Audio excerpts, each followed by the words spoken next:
Урматтуу кесиптештер, саламатсыздарбы? Урматтуу чакырылгандар, саламатсыздарбы? Менде курулуш агенттигинин өкүлдөрүнө суроо. Ушул мыйзам долбоору боюнча пикириңер кандай?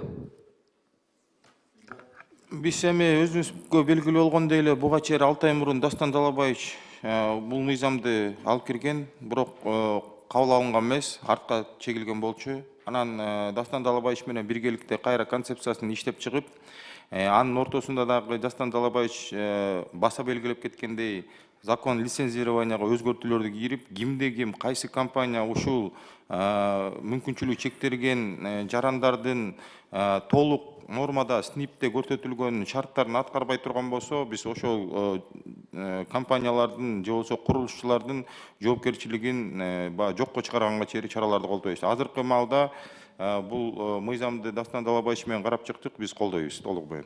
Мен түшүнбөдүм сизди. Сиз айтып атасыз, сиздерде бүгүнкү күндө толук жетиштүү укуктар бар. Эгерде кайсы бир курулуш компания СНИПте көрсөтүлгөн талаптарды аткарбаса, силер чара колдоно аласыңар, туурабы? Сөзсүз түрдө, анткени билесиз да, бизде мамлекеттик курулуш агенттигинде көзөмөлдөөчү департаментибиз дагы бар да.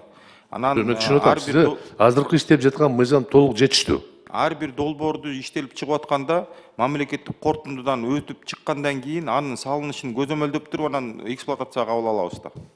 Эми орустар айтканда масло масляное болуп калбайбы дейм. Раз жоопкерчилик бар, сиздер аны колдоно аласыңар толугу менен. Эми кошумча азыр дагы штраф салсак, 2 жолу жоопкерчилик кандай болот?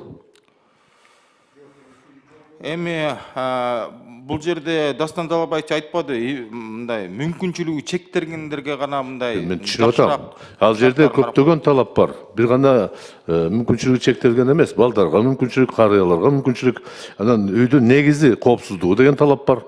Ал баарына таанымал да. Анан баарына бир жоопкерчилик болот да.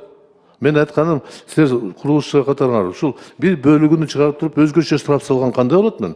Мына жолдош генералдар айтып бергилечи, кандай десеңер. Ушундай болобу? Отдельный вид нарушения по одному виду нарушения. Хотя СНИПте баары көрсөтүлгөн. Мен айткам, жалпы күчөтсөк болот, жалпы. Давайте штраф увеличим.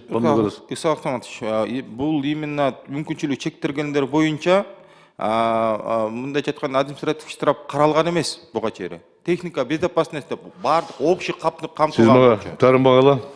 Мен жооп берейинчи. Мүмкүнчүлүгү чектелген адамдарга жоопкерчилик деген айтылбайт, ал болбойт да, табигатта туура эмес да. Исаак Абсаматович, мен жооп берейинчи, поскольку я докладчик. У нас в Кодексе об административной ответственности в 2015 году такая норма была. Потом в 2019 году норма выпала из Кодекса о нарушениях, и в Кодексе о правонарушениях тоже этой нормы нет.